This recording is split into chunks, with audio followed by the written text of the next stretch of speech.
Welcome to today's deep dive. We're really glad you could join us for this one because today we are exploring what is probably the single most massive debate currently gripping the entire financial world. Oh, absolutely. It's everywhere right now. Right, we are talking about the 2026 AI stocks super cycle. hmm And depending on who you ask on Wall Street, this is either the absolute biggest wealth generation event of our entire lifetimes, or it is this massive teetering bubble that is just waiting to burst. It really is the ultimate financial Rorschach test right now. Yeah. When you look at the markets today, do you see a fundamental restructuring of the global economy, or do you just see irrational exuberance? Yeah. Because the consensus is completely fractured, which honestly makes it a really fascinating moment to sit down and actually analyze the data. And to figure this out for you, the listener, we have brought a massive stack of sources to the table today. We are pulling from a really heavy-hitting 70-page JP Morgan Outlook report. We have some insider perspectives from CEO interviews, including the head of Nokia. That was a great interview, yeah. It really was. And we're also layering in insights from top tech analysts over at Wedbush and Forbes. So our mission today is to just cut straight through the hype. We are going to look at the top stocks, uncover the real tangible risks, and figure out exactly what is happening in the market right now. And there's a lot happening. There is. So, okay, let's unpack this. Are we standing at the base of a supercycle, or are we just living inside a very shiny bubble? Let's start with the bull case. Yeah, to answer that, we really have to establish what the bullish investors are actually arguing right now. And JP Morgan makes a highly compelling case in their report. They explicitly state that this is not a repeat of the 2000s dot-com bubble. Okay, but let me play devil's advocate for a second. Because back in 1999, everyone was also saying, this time is different. Right, the famous last words. Exactly. So what actually separates today's AI frenzy from people just throwing millions of dollars at pets.com just because it had a web address? Because back then, those companies had literally no business models, no revenue. The distinction really comes down to utility versus speculation. What's fascinating here is that JP Morgan argues the much better historical comparison isn't the internet bubble at all. It is actually the PC revolution of the 1980s and 90s. Oh, interesting, like the shift to desktop computers and offices. Exactly. Think about the introduction of Microsoft Word or Excel. Those were not speculative websites. They were practical, tangible tools that instantly made businesses more productive. Right. You didn't need a theoretical business model to see the value of a spreadsheet. Precisely. They created real, measurable value that went straight to a company's bottom line by replacing physical ledgers and typewriters. And the argument here is that AI is doing the exact same thing today. It's automating complex administrative tasks, it's streamlining software coding, and it's generating actual immediate corporate earnings. And we are hearing a very similar sentiment from the people actually building the physical infrastructure, too. I mean, in a recent CNBC interview, Nokia's CEO doubled down on this being a secular supercycle. Yeah, he was very firm on that. He was. And for anyone listening who might not be super familiar with that specific Wall Street jargon, a secular trend basically means a massive long-term shift that happens regardless of whether the short-term economy is in a recession or a boom. It is just an unstoppable wave. And he pointed out that we are really just in the early innings of that wave. Right. Right now, almost everything we do with AI is focused on large language models. Right. Chatbots, text generation, writing emails. But he noted that things like autonomous vehicles, augmented reality, advanced industrial robotics, those are barely penetrated markets. But he did address the whole bubble fear thing, too, didn't he? He did, yeah. He addressed it directly by explaining this concept of cloud digest. Just cloud digestion. Yeah, which basically means in any massive technological shift, temporary pauses are completely normal. You build a massive amount of infrastructure, and then you pause to actually integrate that technology into your day-to-day business operations. So their integration phase is the digestion. Exactly. You digest what you just bought, and then once you figure it out and optimize it, you build more. So if we connect this to the bigger picture, the infrastructure build-out for AI is so fast that these cyclical short-term pauses in spending shouldn't be mistaken for a permanent crash. I get that. But look, we cannot just look at the rosy projections. If we are doing a real deep dive, we have to look at the bear case. We have to look at the pessimistic view. And there is definitely a bear case to be. Big time. The Forbes data we reviewed paints a picture with some incredibly bright flashing red lights. They actually call them smoke alarms. It's a fitting term. It is. So right now, the S&P 500 is sitting at around 600 to 700. And the so-called Magnificent Seven tech titans make up nearly 40% of the entire index. Which is incredibly top-heavy. Unbelievably top-heavy. If just 2 or 3 of those tech companies stumble, they could drag the entire stock market down with them. And when you dig into the specific metrics Forbes highlighted, those smoke alarms get significantly louder.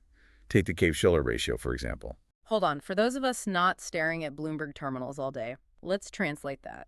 What exactly is the Cape-Shiller ratio measuring? Sure, it is a valuation metric that compares current stock prices to 10 years of inflation-adjusted earnings. Okay, so a 10-year look back. Right. Looking at 10 years of earnings smooths out the short-term economic hiccups. It gives you a much clearer picture of whether stocks are genuinely expensive or genuinely cheap. And right now, that ratio is nearing 40. Wow. 40. Now, that is below the all-time peak of 44 that we saw right before the internet bubble burst, but it is well above the historical average of 28 since 1995. So it essentially means investors are paying a massive premium for every single dollar of corporate profit right now. Exactly. And they also brought up margin debt, which is another crucial indicator. Right. Margin debt is essentially the money investors are borrowing from their brokers to buy more assets. I always think of it like pouring gasoline on a fire to make it burn brighter. That's a perfect analogy. And right now, margin debt is sitting at 0.35% of nominal GDP. Which is huge. It is the highest level we have seen since at least 1995. Now, leverage doesn't necessarily cause a bear market on its own, but it absolutely amplifies the pain when a downturn starts. Because of margin calls. Exactly. Yeah. If the market dips, brokers issue margin calls, forcing investors to sell their stocks to cover their debts, which just drives prices down even further in this vicious cycle. Yeah, that's a scary spiral. Yeah. And then we have to discuss the yield curve. Forbes pointed out it has been inverted for over 2 years without triggering a recession. Historically, that is a massive anomaly. It really is. Because an inverted yield curve is usually the ultimate recession predictor, right? Normally, if you lock your money up in a 10-year government bond, you expect to be paid a higher interest rate than if you lock it up for just 2 years because there is more risk over a longer time horizon. Right. But when it inverts, short-term bonds start paying more than long-term bonds, which basically means investors are terrified of the near future. That is precisely the underlying mechanic.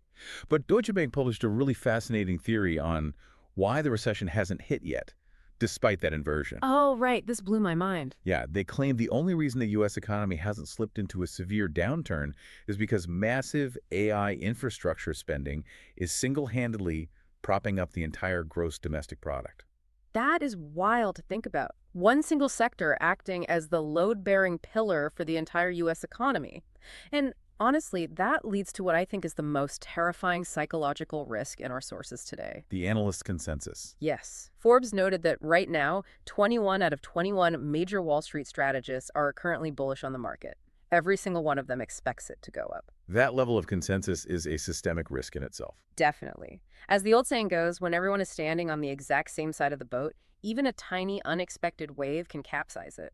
There's basically no contrarian buffer left in the market. Everyone who wants to buy is already holding the stock. So if the entire U.S. economy is being propped up by AI infrastructure, as Deutsche Bank suggests, the obvious question for you listening at home is, where exactly is all that money flowing?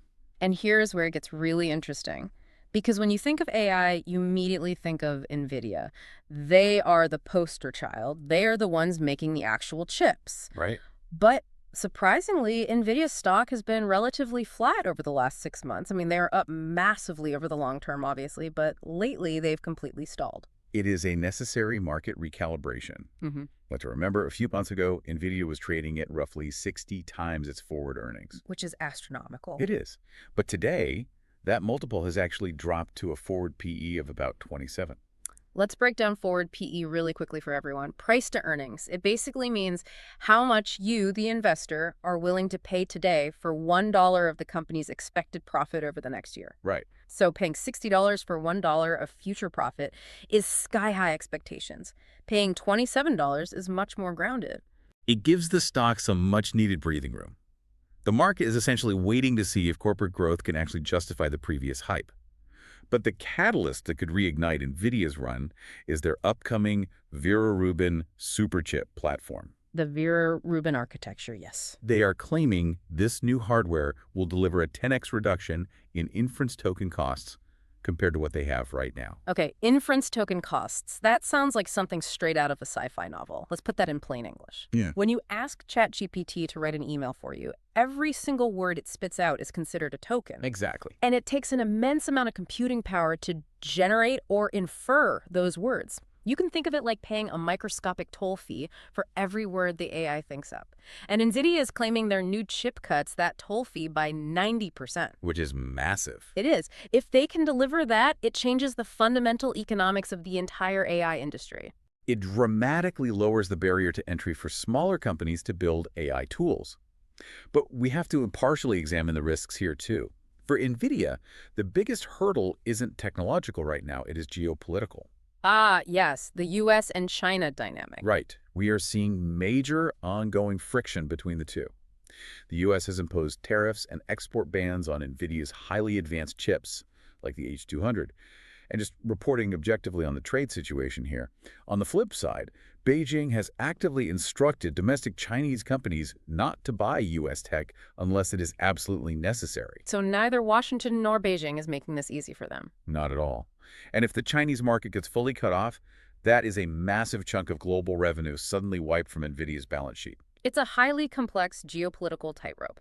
But let's look beyond Nvidia for a second, because Wedbush tech analyst Dan Ives has a fascinating thesis on how this wealth actually spreads. The multiplier effect. Yes. He argues that for every $1 spent on an Nvidia chip, there is an $8 to $10 multiplier effect across the rest of the tech sector. That multiplier is where the broader economic impact really happens.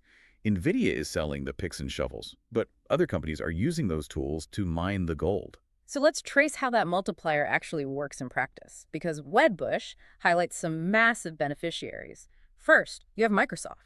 Right. They are dominating the enterprise cloud shift with Azure. If you are a company that wants to build an AI tool, you probably aren't buying your own physical servers. You are renting server space from Microsoft's cloud. Exactly. And then you have Apple. Oh, Apple is a huge one. They are expected to partner with Google to bring this AI consumer revolution directly to the iPhone.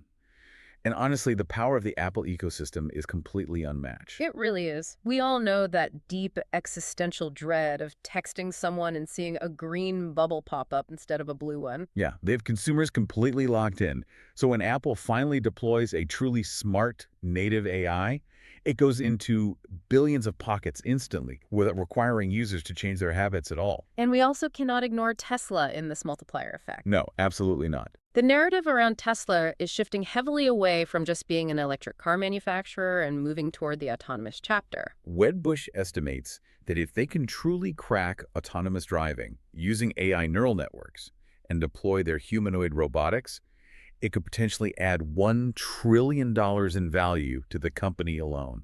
$1 trillion just from the autonomous division. That is staggering. But while everyone is hyper-focused on Silicon Valley and the Magnificent Seven, the JP Morgan report actually threw in a massive curveball. They did. An international sleeper hit. Right, an international sleeper hit that most retail investors are completely ignoring right now. This is one of the most compelling contrarian insights from the entire report. Yeah. JP Morgan has turned highly bullish on emerging markets.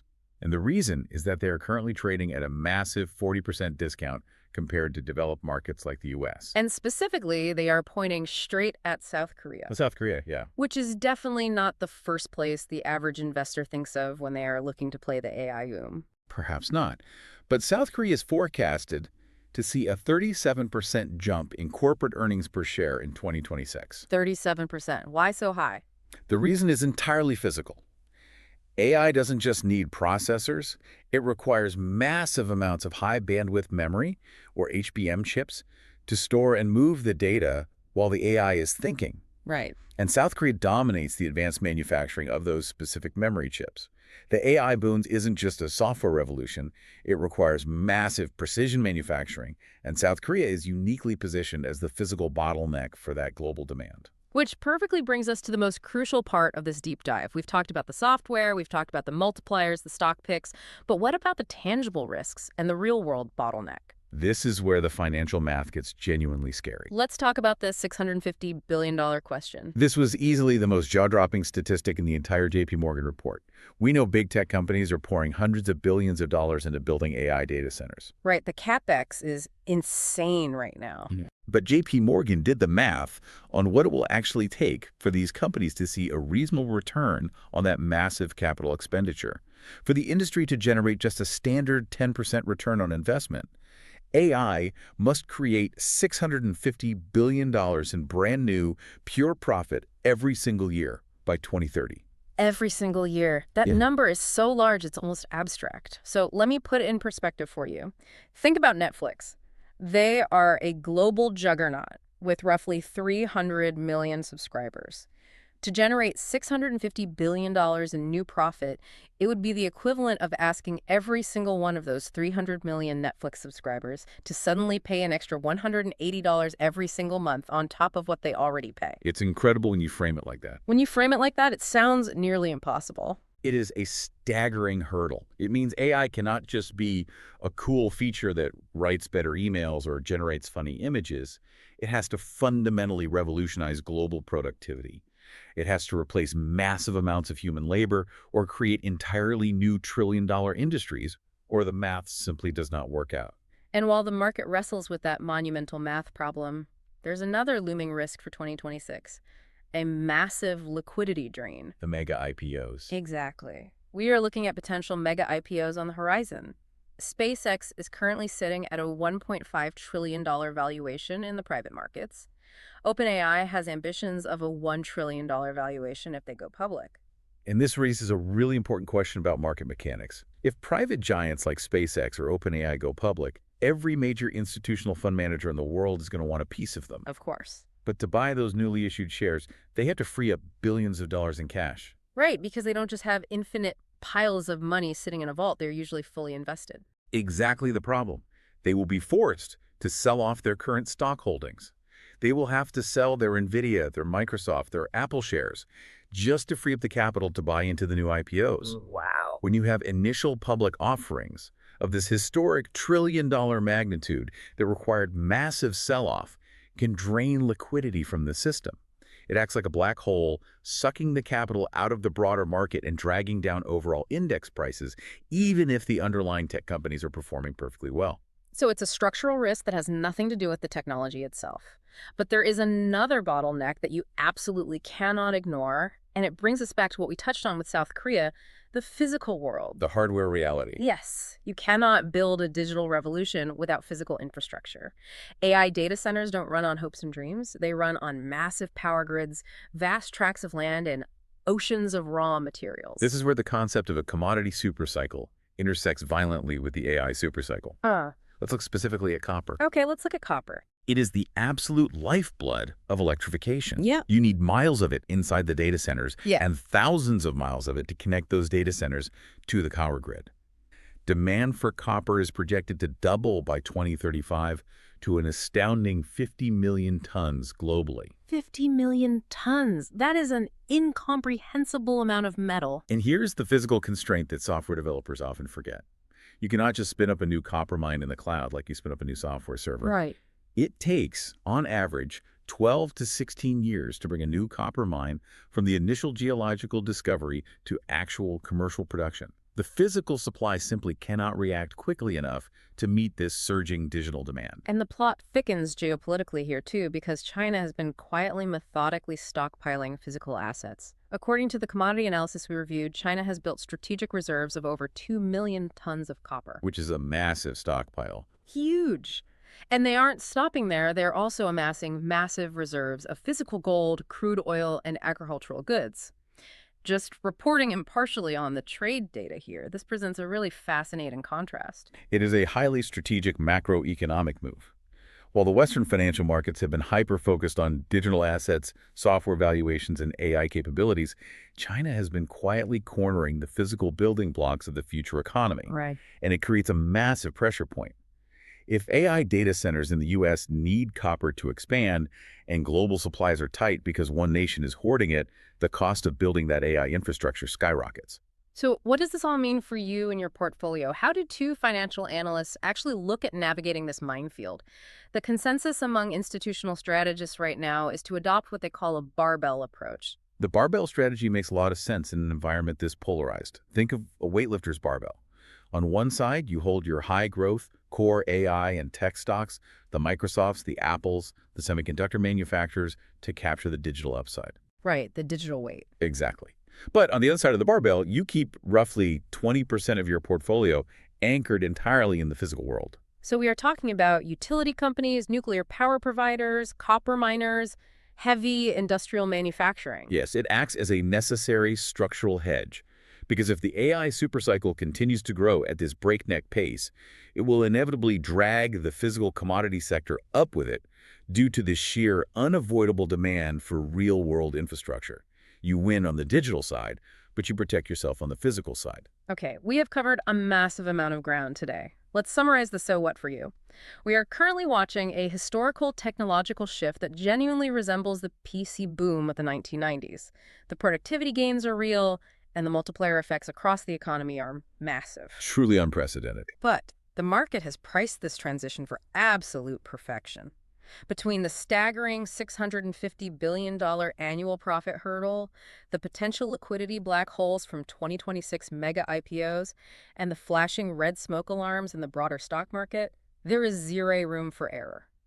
Ultimately, understanding the delicate balance between the digital AI software layer and the physical commodities required to actually run it is your key to navigating 2026.